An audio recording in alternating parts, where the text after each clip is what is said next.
বেগম খালেদা জিয়া তিনি নিজেই কষ্ট পেয়েছেন, তার ডাকে তার দলের নেতাকর্মীরা সেদিন রাজপথে নামেনি। কিন্তু আমরা দেখতে পেয়েছি ইসলামী ছাত্র শিবিরের সর্বপর্যায়ে নেতাকর্মীরা সেদিন রাজপথে নেমেছিল। তারা শুধু রাজপথে নামেনি, শহীদ মনসুর সকাল সকাল বাড়ি থেকে বের হয়ে মিছিল করে এই মার্চ ফর ডেমোক্রেসি প্রোগ্রামকে সফল করার জন্য, দেশের গণতন্ত্র নিশ্চিত করার জন্য, ইনসাফ কায়েম করার জন্য সেদিন রাজপথে নেমে শহীদ মনসুর শহীদ হয়েছিল, জীবন দিয়েছিল। সেদিন শহীদ মনসুরের মতো বাংলাদেশের রাজনৈতিক দলগুলো যদি রাজপথে নামতো তাহলে এরপরে হাসিনার পতন হয়ে যাওয়ার কথা। বেগম খালেদা জিয়া 18 দলীয় জোটের মাধ্যমে তিনি মার্চ ফর ডেমোক্রেসি কর্মসূচি ঘোষণা দিয়েছিল। সেই মার্চ ফর ডেমোক্রেসির জন্য সারা দেশের মানুষ মুখিয়েছিল, সারা দেশের মানুষ ঢাকা অভিমুখে আসার জন্য সবাই প্রস্তুত ছিল। কিন্তু যখন Begum Khaleda Zia March for democracy কর্মসূচি ঘোষণা দিয়েছিল 29শে ডিসেম্বর, সেদিন বিএনপির নেতৃ পর্যায়ের মানুষরা সেদিন রাজপথে নামেনি। আমরা আশা করেছিলাম সেদিন বিএনপির ছাত্রদল, যুবদল এবং বিভিন্ন পর্যায়ে যারা আছে তারা রাজপথে নামবে এবং আমরা যারা মজলুমরা আছি সবাই একসাথে মিলে 18 দলীয় জোটে একসাথে রাজপথে নেবে আমরা এই খুনি হাসিনার পতন নিশ্চিত করব। কিন্তু সেদিন আমরা অবাক হয়েছি, বেগম খালেদা জিয়া তিনি নিজেই কষ্ট পেয়েছেন, তার ডাকে তার দলের নেতাকর্মীরা সেদিন রাজপথে নামেনি। কিন্তু আমরা দেখতে পেয়েছি ইসলামী ছাত্র শিবিরের সর্বপর্যায়ে নেতাকর্মীরা সেদিন রাজপথে নেমেছিল। তারা শুধু রাজপথে নামেনি, শহীদ মনসুর সকাল সকাল বাড়ি থেকে বের হয়ে মিছিল করে এই মার্চ ফর ডেমোক্রেসি প্রোগ্রামকে সফল করার জন্য, দেশের গণতন্ত্র নিশ্চিত করার জন্য, ইনসাফ কায়েম করার জন্য সেদিন রাজপথে নেমে শহীদ মনসুর শহীদ হয়েছিল, জীবন দিয়েছিল। সেদিন শহীদ মনসুরের মতো বাংলাদেশের রাজনৈতিক দলগুলো যদি রাজপথে নামতো তাহলে এরপরে হাসিনার পতন হয়ে যাওয়ার কথা। সেই পতন হওয়ার জন্য সবাই উদ্গ্রীব ছিল, কিন্তু আমরা কষ্ট পেয়েছি, আমরা ব্যথিত হয়েছি। রাজনৈতিক দলগুলো তারা দিল্লির প্রেসক্রিপশনে রাজনীতি করার কারণে, এজেন্সির প্রেসক্রিপশনে রাজনীতি করার কারণে সেদিন সেই আমাদের আজাদি আসতে আরও 10 বছর সময় লেগেছে। সেই কারণে আমরা আমাদের এই শহীদ মনসুরকে, যিনি এই গণতন্ত্র রক্ষার জন্য, ইনসাফ কায়েমের জন্য জীবন দিয়েছে, শহীদ মনসুরকে আমাদের আজীবন শ্রদ্ধার সাথে স্মরণ রাখতে হবে। আমরা কি পারবো ইনশাআল্লাহ? এবং আমরা দেখেছি ইসলামী ছাত্র শিবির এর পরবর্তীতে বাংলাদেশে যে ফেসিবাদ কায়েম হয়েছিল সেই ফেসিবাদের বিরুদ্ধে সারা বাংলাদেশ জুড়ে আন্দোলন সংগ্রাম জারি রেখেছে। এবং আমরা দেখতে পেয়েছি এই ইসলামী ছাত্র শিবিরের উপর বাংলাদেশের সকল ক্যাম্পাসে হত্যাযজ্ঞ করা হয়েছিল। ইসলামী ছাত্র শিবিরের নেতাকর্মীদেরকে যেখানে পাওয়া গেছে সেখান থেকে তাদেরকে ধরে নিয়ে তাদেরকে বিভিন্ন ধরনের মিথ্যা মামলা দিয়ে তাদেরকে জঙ্গি হিসাবে সাব্যস্ত করে তাদেরকে বছরের পর বছর জুলুম নির্যাতন করা হয়েছে। ইসলামী ছাত্র শিবিরের কেন্দ্রীয় সভাপতি দেলাওয়ার হোসেন ভাইকে টানা 57 দিন রিমান্ডে দেওয়া হয়েছে। বাংলাদেশ আর কোনো ছাত্র সংগঠনের কেন্দ্রীয় সভাপতির উপর এই জুলুম করা হয়নি। ইসলামী ছাত্র শিবিরের সাবেক কেন্দ্রীয় সভাপতি সিরাজুল ইসলাম ভাইকে, বুয়েটা আবরার ফাহাদকে যেভাবে পিটিয়ে হয়েছে ঠিক একই কায়দায় আমাদের সিরাজ ভাইকে সারা রাত ধরে বুয়েটের ছাত্রলীগের সন্ত্রাসীরা নির্যাতন করেছে। আমাদের চট্টগ্রামে শহীদ সাকিব ভাইকে দিনে দুপুরে হত্যা করেছে, শহীদ মুজাহিদ ভাইকে দিনে দুপুরে, এভাবে আমাদের হাজার হাজার ইসলামী ছাত্র শিবিরের নেতাকর্মীদেরকে ছাত্রলীগের সন্ত্রাসীরা জুলুম নির্যাতন করেছে। কিন্তু ইসলামী ছাত্র শিবির একদিনের জন্য এদেশের মানুষের মুক্তির আন্দোলনে একদিনের জন্য তারা থামেনি, সবসময় আজাদী আন্দোলনে তারা নেতৃত্ব দিয়েছে। এবং এই বাংলাদেশের মানুষের মুক্তির কথাগুলো ইসলামী ছাত্র শিবির বলেছে। এবং সর্বশেষ এই জুলাই বিপ্লবে আপনারা দেখেছেন ইসলামী ছাত্র শিবির এদেশের মানুষের মুক্তির কথাগুলো বলেছে। যখন ইন্টারনেট ব্ল্যাক আউট ছিল, কারফিউ জারি ছিল, যখন সব কিছু ডিসকানেক্ট অবস্থায় ছিল, ওই সময়ে ইসলামী ছাত্র শিবির সকল অংশীজনদেরকে সাথে নিয়ে সকল ছাত্র সংগঠন এবং রাজনৈতিক দলগুলোর সাথে যোগাযোগ করে সমন্বয়কদেরকে সেফ হোমে এনশিওর করার মাধ্যমে এই আন্দোলন কন্টিনিউ করেছে। এবং পুরো আন্দোলন জুড়ে আমাদের জুলাইয়ের শহীদরা আমাদেরকে রাস্তা দেখিয়েছে। শহীদ আবু সাইদ, শহীদ ওয়াসিম, শহীদ আলী রায়হান, শহীদ শান্ত সহ বিপ্লবের যে 2000 আমাদের ভাই বোন শহীদ হয়েছে, 40,000 আমাদের ভাই বোন গাজী হয়েছে, তারাই আমাদেরকে রাস্তা দেখিয়েছে। তাদের রাস্তার উপর ভিত্তি করে আজকে আমরা নতুন বাংলাদেশ পেয়েছি। তো আজকে আমাদের যে নতুন বাংলাদেশ, এই বাংলাদেশ কোনো একক ব্যক্তি অথবা কোনো মাস্টার মাইন্ডের মাধ্যমে আসেনি। এই বাংলাদেশ আসার পেছনে, আজকে আমরা যে আজাদি পেয়েছি, সে আজাদি আসার পেছনে দীর্ঘদিনের একটা স্যাক্রিফাইস আছে, হাজারো মানুষের স্যাক্রিফাইস আছে। এই স্যাক্রিফাইসের অন্যতম একজন অগ্রনায়ক হচ্ছে আমাদের শহীদ মনসুর। এই শহীদ হাফেজ মনসুরকে আমাদের সবসময় স্মরণ রাখা দরকার। শহীদ হাফেজ মনসুরের যে আদর্শ, তার যে চিন্তা, সেটা আমাদের সারা বাংলাদেশব্যাপী আমাদেরকে ছড়িয়ে দেওয়া দরকার।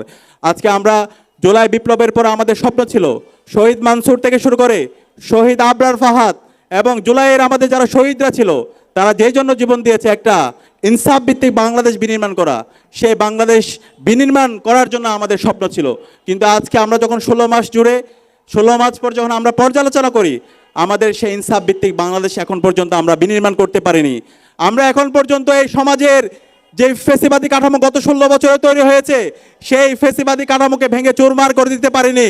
আমরা এখন পর্যন্ত বাংলাদেশে গত 16 বছরে দিল্লির তাবেদাররা আমাদের যে প্রতিষ্ঠানগুলোকে প্রভাবিত করেছিল, সেই প্রতিষ্ঠানগুলোকে নতুনভাবে আমরা বিনির্মাণ করতে পারিনি এবং দিল্লির দালালদেরকে এই বাংলাদেশ থেকে এখন পর্যন্ত আমরা সমূল উৎপাদন করতে পারিনি। এই দিল্লির দালালদের বিরুদ্ধে কথা বলতে গিয়ে, আগ্রাসনের বিরুদ্ধে, আধিপত্যবাদের বিরুদ্ধে কথা বলতে গিয়ে আমাদের ভাই শরীফ ওসমান হাদিকে এই দিল্লির এবং পতিত ফেসিস্টরা তারা আমাদের শহীদ ওসমান ভাইকে শহীদ করেছে। আজকে শহীদ ওসমান ভাইয়ের গুলিবিদ্ধ হওয়ার আজকে 15 দিন হচ্ছে, শাহাদাতের আজকে 8ম দিন হচ্ছে, কিন্তু এখন পর্যন্ত ওসমান হাদি ভাইকে যারা শহীদ করেছে, যারা গুলিছে, যারা পরামর্শ দিয়েছে, যারা পরিকল্পনা করেছে, তাদের কাউকে আমরা এখন পর্যন্ত ধরতে পারিনি। আমরা আজকে অন্তর্বর্তীকালীন সরকারকে বলতে চাই, আপনাদেরকে শহীদদের রক্তের উপর আমরা আপনাদেরকে ক্ষমতায় বসিয়েছিলাম, কিন্তু আজকে 16 মাস জুড়ে আমরা যে প্রত্যাশা নিয়ে আপনাদেরকে ক্ষমতায় বসিয়েছিলাম, সেই ক্ষমতা বসানোর আমাদের যে প্রত্যাশা ছিল, শহীদদের যে প্রত্যাশা ছিল, সেই প্রত্যাশা আপনারা পূরণ করতে পারেননি, আপনারা ব্যর্থ হয়েছেন। আপনারা শহীদ ওসমান হাদির যারা শহীদ ওসমান হাদিকে গুলিবিদ্ধ করেছে, শহীদ ওসমান হাদিকে যারা হত্যাযজ্ঞ করেছে, তাদেরকে এখন পর্যন্ত আপনারা বিচারের আওতায় নিয়ে আসতে পারেননি। এটা আপনাদের ব্যর্থতা। আপনারা অতি দ্রুত আপনাদের কার্যক্রম দেখতে চাই। এই শহীদ ওসমান হাদি থেকে শুরু করে বিগত ফেসিবাদী আমলে গণহত্যা এবং শিশু হত্যার সাথে যারা জড়িত ছিল, শহীদ মনসুরকে যারা শহীদ করেছে, এই স্বাধীন বাংলাদেশে সকল গণহত্যা এবং শিশু হত্যাকে বিচারের আওতায় নিয়ে আসতে হবে।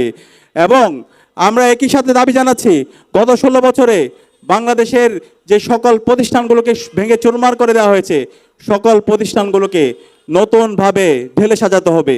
আজকে আমাদের শহীদদের আকাঙ্ক্ষার আলোকে আমাদের প্রস্তাবনা ছিল জুলাই সনদের পূর্ণ বাস্তবায়ন, কিন্তু আমরা জুলাই সনদের যেই প্রস্তাবনা, সেই প্রস্তাবনাগুলোতে আমরা আজকে দেখতে পাচ্ছি বাংলাদেশের রাজনৈতিক দল, বড় রাজনৈতিক দলগুলো নোট অফ ডিসেন্ট দিচ্ছে, তারা সংস্কার চাচ্ছে না।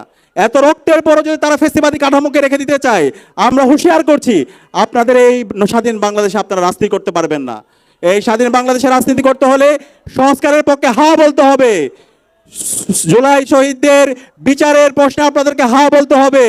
শহীদ ওসমান হাদিকে যারা হত্যা করেছে এবং যারা হত্যা করেছে, তাদেরকে সামাজিকভাবে এবং রাজনৈতিকভাবে ভয় এবং বিচারের প্রশ্নে আপনাদেরকে হা বলতে হবে এবং একটি ফ্রি, ফেয়ার, ক্রেডিবল, সুষ্ঠু নির্বাচন আয়োজন করার জন্য আপনাদেরকে হা বলতে হবে।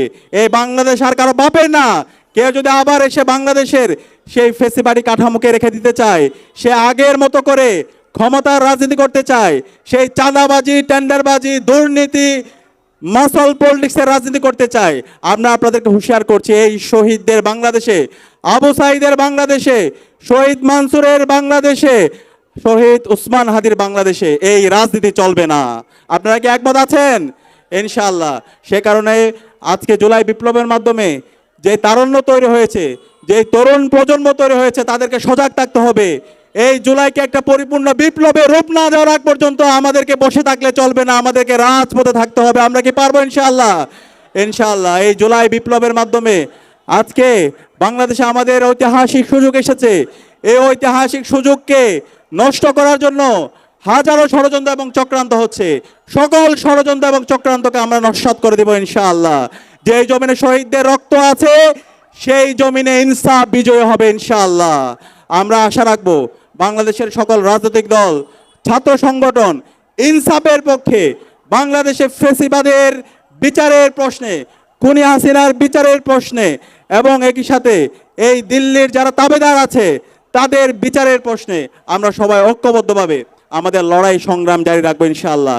এই যাত্রায় আমরা আশা রাখবো ইসলামী ছাত্র শিবির সহ বাংলাদেশের সকল ছাত্র সংগঠন, রাজনৈতিক দলগুলো তারা ঐক্যবদ্ধ হবে। আমাদের কমন এনিমি ঠিক করে আমাদেরকে এগাতে হবে। আমরা দেখতে পাচ্ছি বিভিন্ন ধরনের বিভাজন এবং বিভিন্ন ধরনের ষড়যন্ত্রাত্মক চক্রান্ত হচ্ছে। এখন আমাদের আর বিভাজনে নিজেদের মধ্যে ব্যস্ত রাখলে চলবে না। এখন আমাদের জাতীয় ঐক্যের সময়। আমরা আশা রাখছি সকল ছাত্র সংগঠন, ছাত্র শিবির, ছাত্রদল, ছাত্র শক্তি সহ সকল ছাত্র সংগঠন, বিএনপি, জামাত সহ সকল রাজনৈতিক দলগুলো ঐক্যবদ্ধভাবে বাংলাদেশে জুলাইয়ের শহীদদের আকাঙ্ক্ষার আলোকে একটি ইনসাফ ভিত্তিক বাংলাদেশ বিনির্মাণ করার জন্য আমরা আমাদের ঐক্যবদ্ধ লড়াই চালিয়ে যাব।